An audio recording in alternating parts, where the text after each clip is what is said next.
제어공학 뽀개기 세 번째 수업의 세 번째 챕터에선 다이나믹스 오브 메카니컬 시스템, 그래서 강체에 대한 다이나믹 모델을 구해보도록 하겠습니다. 그래서 우리가 본격적으로 이제 여기 밑에 제가 준비해온 강체에 대한 시스템, 강체 시스템에 대해서 모델을 구하기에 앞서서 한번 강체 시스템이란 무엇이고 우리가 어떻게 접근을 해야 되는지 한번 먼저 보도록 하겠습니다. 그래서 강체에서 운동 방정식을 개발하기 위해선 첫 번째, 물체의 임의의 위치를 서술하는 데 필요한 좌표계와 미지수를 지정해야 된대요. 근데 사실상 제가 봤을 때 이 좌표계 설정이라는 게 가장 간단하면서 가장 간과하기 쉬운 것 같아요. 이제 이 밑에 나와 있는 병진 운동에 대해서는 이쪽을 내가 플러스 방향으로 잡겠다라는 게 바로 좌표계 설정과 같은 말이고요. X 방향. 그리고 회전 운동에서 반시계 방향을 플러스로 잡겠다. 이런 게 바로 좌표계 설정입니다. 근데 이게 너무 당연하다 보니까 우리가 실제로 문제를 풀 때는 이거를 그냥 안 적고 넘어갈 때가 있더라고요. 근데 이제 뭔가 문제를 정확하게 이제 내가 운동 방정식을 정확하게 표현을 하기 위해선 이런 좌표계 설정을 정확하게 하고 넘어가야 된다. 그래서 중요하다라고 제가 꼭 이야기 드리고 싶습니다. 그리고 두 번째에선 각 요소의 자유물체도, 물체에 가해지는 힘과 방향을 표시하는 그림인데 이것을 그리고 각 강체의 관성 중심에 대한 가속을 표시한다 라고 나와 있습니다. 그리고 세 번째, 병진 운동, 회전 운동 형태의 뉴턴스 법칙을 적용한다. 그래서 제가 여러분들이 좀 까먹었을까봐 밑에다가 또 적어왔어요. 근데 다 알죠? F는 MA. 저는 다 알 거라고 믿습니다, 여러분들을. 그리고 네 번째는 내력, 입력과 출력이 아닌 변수를 제어하기 위해 방정식을 결합해야 됩니다. 사실 이것도 정말 중요해요. 제가 첫 번째에서 말한 좌표계 설정과 거의 박빙일 정도로 이 내력이란 또 무엇이지? 라면서 뭔가 이걸 없애는 과정이 저는 좀 중요하다고 봅니다. 이 트랜스퍼 펑션을 구할 때요. 그리고 또 이제 제가 뒤에서 문제를 풀면서 설명을 하겠지만 또 이런 내력과 상태 방정식, 상태 공간과는 또 어떤 관계가 있는지 또 살펴보도록 하겠습니다. 그리고 뉴턴의 법칙을 제가 가지고 왔는데 F는 MA, 그리고 X를 이제 위치를 두 번 미분하면 가속도가 되는 정말 당연한 공식을 가지고 왔는데 저는 이거를 좀 다른 시각에서 좀 당연하지만 또 쉽게 간과하는 시각을 여러분들한테 한번 뇌새김 시키고 이제 문제 예제를 다뤄보도록 하겠습니다. 그게 뭐냐면 어떤 질량 m을 가진 물체가 가속도 a라는 가속도를 가지면서 운동을 하고 있는 거예요. 근데 그 운동은 힘의 합으로 표현을 할 수 있다고 합니다. 네, 사실 너무 당연한 얘기죠. 근데 이제 뒤에서 제가 왜 이거를 계속 강조를 했는지 또 보여드리겠습니다. 그리고 다음 회전 운동은 질량 관성 모멘트를 가진 이 I라는 애를 가진 운동, 그리고 가속도 알파로 움직인대요. 이 운동은 또 토크의 합으로 표현을 할 수 있다 입니다. 근데 저는 약간 회전 운동은 잘 몰라서 여기 질량 관성 모멘트가 뭔지 한번 적어봤습니다. 저 사실 이 친구 초면이거든요. 질량 관성 모멘트란 회전축을 중심으로 회전하는 물체가 계속해서 회전을 지속하려는 성질이래요. 하지만 이 책에서는 그렇게 중요하지는 않습니다. 그냥 이런 게 있다 정도만 알면 될 것 같아요. 그러면 빠르게 우리 예제로 넘어가 볼까요? 자, 크루즈 컨트롤 모델을 제가 첫 번째 예시로 가지고 왔어요. 왜냐면은 뭐 제어라고 하면은 제 머릿속에서는 자동차 제어가 가장 먼저 떠오르거든요. 그래서 좀 가지고 왔는데, 크루즈 컨트롤 모델은 뭐냐라고 묻는다면, 뭐 그 이제 자동차가 이제 운전자가 너 65마일 per hour로 계속 움직여라 라고 이렇게 명령을 내려요. 그러면은 자동차는 이 65마일 per hour로 움직이기 위해서 열심히 엔진을 굴리겠죠. 근데 얘가 엔진만 굴린다고 해서 65마일 per hour가 절대로 되지는 않을 거예요. 왜냐면은 이제 공기와의 저항도 있을 거고, 그리고 지면과의 마찰력도 고려를 해야 될 겁니다. 그래서 이제 그런 거를 고려한 이제 운동을 저희가 표현을 해 볼 겁니다. 그래서 뭐 제가 첫 번째로 여기서 강체에서의 운동 방정식을 개발하기 위해선 첫 번째, 물체의 임의의 위치를 서술하는 데 필요한 좌표계와 미지수를 지정해야 된다고 말을 했죠. 그래서 저는 여기에다가 좌표계를 설정을 했습니다. 저는 이쪽 방향을 플러스 방향으로, X 방향에 플러스로 잡을 거고요. 그리고 뭐 가속도도 뭐 이렇게 표현을 하겠습니다. 그리고 얘는 사실 저희가 이 강체기 때문에 그냥 질량 M, 가운데에 작용하는 힘이라고 봐도 되겠죠? 입력과 그리고 마찰력을. 그래서 저는 U를 만약에 여기 X 플러스 방향으로 넣었어요. 그러면 자동차가 움직이면서 당연히 그 마찰력이 생기겠죠? 그래서 마찰력은 이렇게 표현을 했습니다. 그리고 마찰력식은 뭐 마찰 계수와 그리고 마찰력은 속도와 비례를 하기 때문에 제가 X에 여기 땡을 하나 붙여놨어요. 근데 이 땡을 제가 좀 이제 앞으로 많이 쓸 텐데, 이게 뭐냐면 바로 시간에 대한 미분을 표현을 이야기를 한 겁니다. 그래서 x 땡땡의 경우는 xt를 2번 미분한 거예요. 근데 저희가 뭔가 이렇게 막 식이 여러 개가 있는데 계속 막 이렇게 복잡한 식을 사용을 하면은 되게 귀찮을 거 아니에요. 그래서 이제 간단하게 표현하는 방법으로 시간에 대한 미분만큼은 우리가 땡땡으로 표현을 할 수 있다가 바로 그냥 제가 아니라 이제 이 교과서에서의 표기법이에요. 그러면은 저희가 1번과 2번을 다 했는데, 그러면 3번. 이제 3번이 뭐였을까? 이제 병진 운동과 회전 운동 형태의 뉴턴 법칙을 사용한다. 지금 이 운동은 병진 운동이기 때문에 F는 ma를 사용하면 되겠죠? 그래서 이 자동차는 질량 m을 가지고 있고 가속도 a라는 걸 가지면서 운동을 할 겁니다. 저는 x로 표현을 할게요. 그러면은 이렇게 되고, 이 운동은 어떻게 표현이 되냐면 바로 u 입력, 내 엔진의 입력 마이너스, 그리고 내 엔진의 운동을 방해하는, 반대 방향으로 방해하는 마찰력을 표현하면 그냥 정말 쉽게 이렇게 식을 세울 수 있습니다. 저희가 이제 상태 방정식을 구했으니까 트랜스퍼 펑션을 구해보도록 하겠습니다.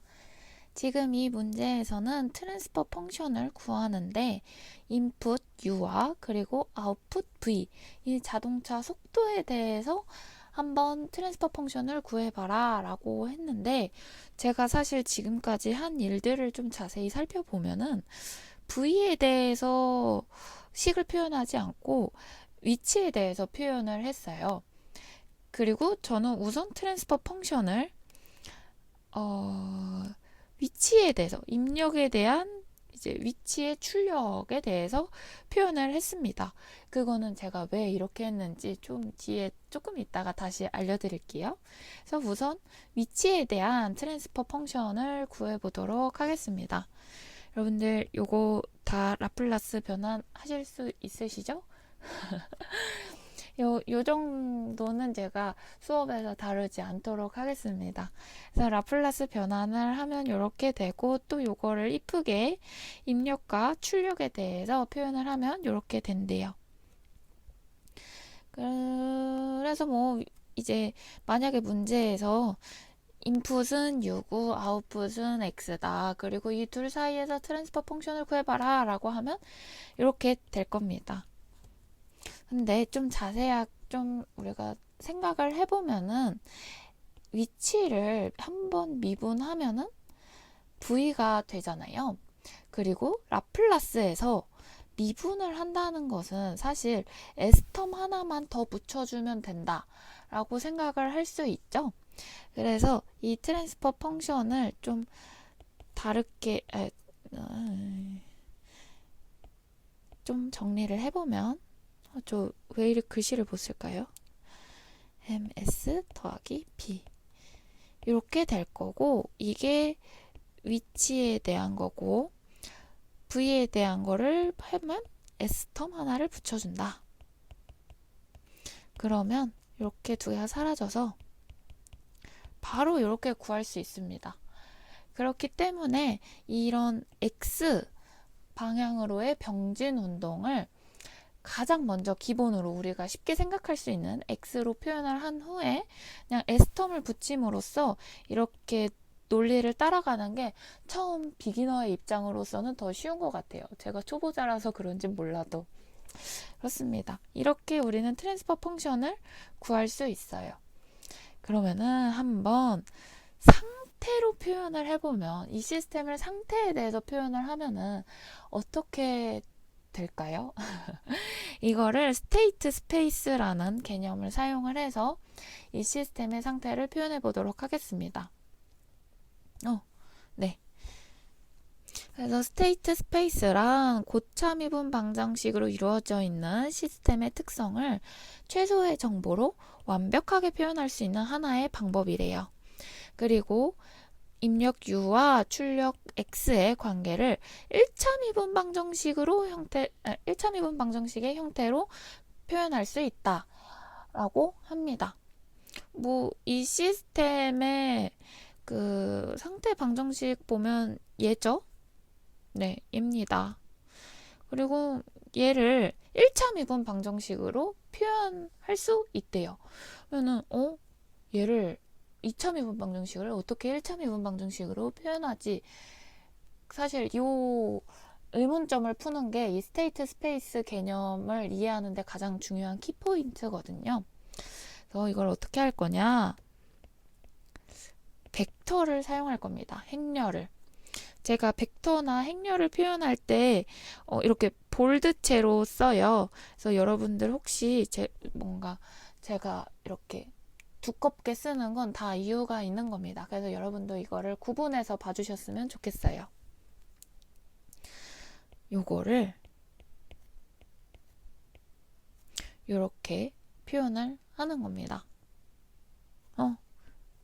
이렇게 요거 하기 전에 1차 미분 방정식이라는 것은 결국 요런 형태가 되겠죠? 그러면 2차 미분을 1차 미분 방정식으로 표현하기 위해서 요 x를 이렇게 표현을 해주는 거예요. 그러면 요 x를 한번 미분하게 되면은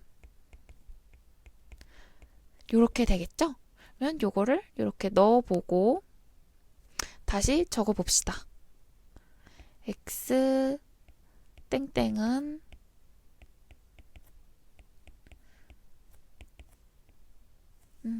요거 이렇게 괄호로 표현을 하고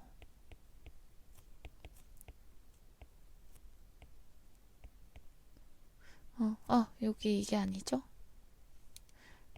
이렇게 될 겁니다.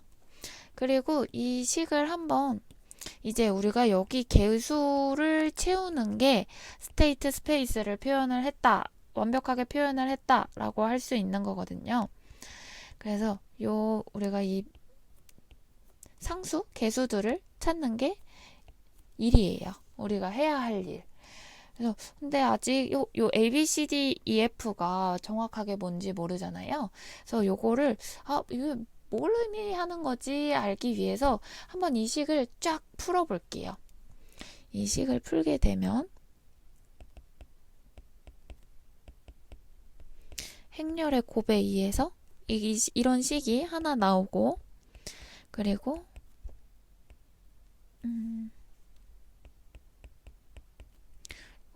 dx 더하기 fu 요런 식이 나오죠.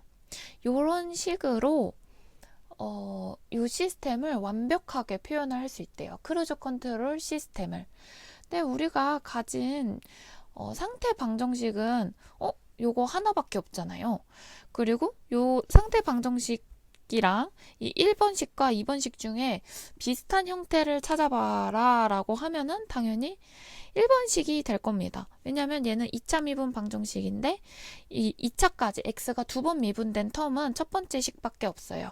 그래서 요 식과 1번식의 개수 비교를 통해서 요 앞에 개수들을 정해주도록 하겠습니다. 그래서 요 식을 정리를 하면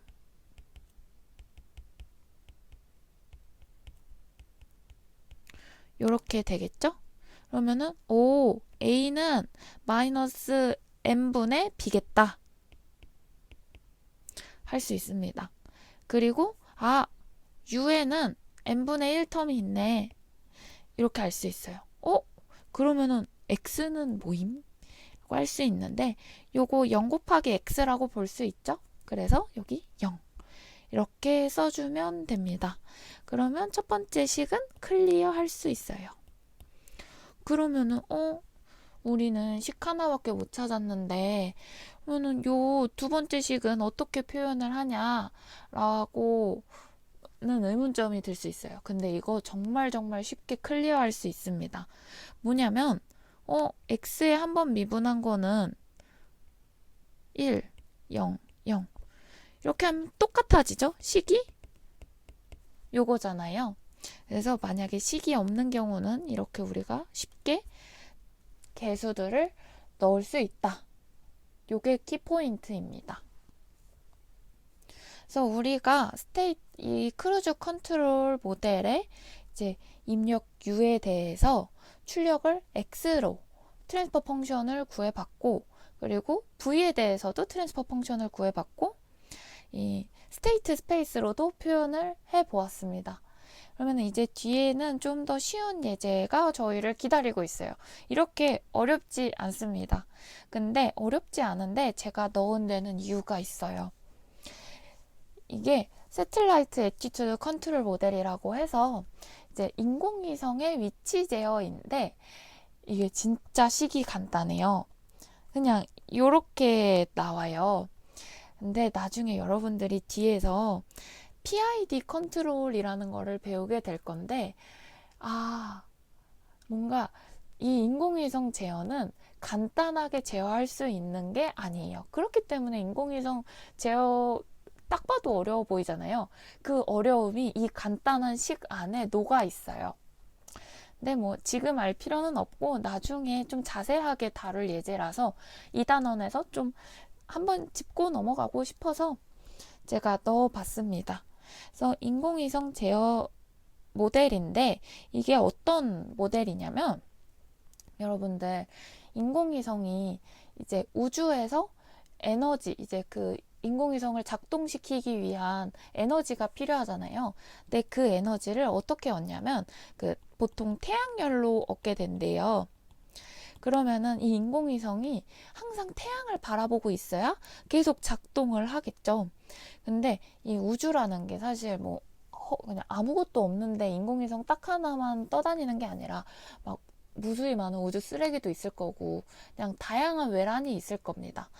그래서 이 인공위성은 인공위성은 원래는 이쪽을 바라보고 있어야 막 태양을 볼 수 있는 거예요. 하지만 뭐 이렇게 돌멩이 한 대 딱 맞아가지고 얘가 이렇게 돌아가 버린 겁니다.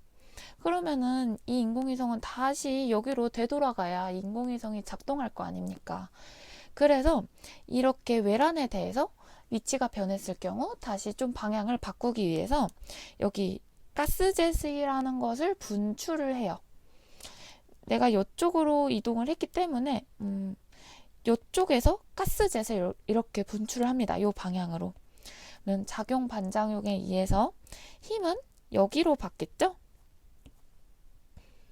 그래서 뭐 이렇게 이렇게 식을 다 써줬어요. 근데 제가 안 한 거 있죠? 요 좌표계 설정 아주 중요합니다. 나는 이쪽을 플러스 방향으로 잡겠다. 그리고 얘는 여기로 운동을 한다. 이런 게 중요합니다. 그러면은 이 시스템에 대해서 운동 방정식을 써볼 건데, 질량 관성 모멘트 i를 갖고 가속도, 위치에 대해서 두 번 미분한 가속도, 요런 운동을 하는 요 시스템은 요 MD, 외란이 지금 얘랑 같은 방향이니까 플러스 방향이겠죠? MD, 그리고 요 FC, 내가 가스젯에 의한 요 힘도 플러스 방향이 될 겁니다. 요렇게 우리를 움직이게 만들 거니까요. 그래서 이렇게 하면은 식이 다 끝난 거예요. 아주 쉽죠? 근데 제가 안 쓴 게 있어요. 왜냐면은 우리 토크라는 것은 힘 곱하기 거리죠? 요 거리로부터의 그 수직 방향의 힘과 요 거리를 곱해줘야 되기 때문에 제가 D를 빼먹었어요. 그러면은 요거를 우리가 입력 U라고 보면은 요거를 이제 U분의 가속도, U분의 위치에 대한 트랜스퍼 펑션을 구할 수 있습니다. 그래서 뭐 요거 라플라스 변환하면 이렇게 쉽게 표현되고, 요거 다시 한번 정리하면 이렇게 간단하게 되고, 이걸 또 블록 다이어그램으로 표현을 하면 이렇게 된다고 합니다. 아주 쉬운 예제였어요. 그러면 우리가 이렇게 강체에 대한 시스템의 모델을 구해 보았습니다. 이제 뒤에 좀 더 다양한 예제가 나올 건데, 제가 생각했을 때 강체에 대한 다이나믹스는 이 정도면 되겠다라고 싶어서 두 개만 가지고 왔어요.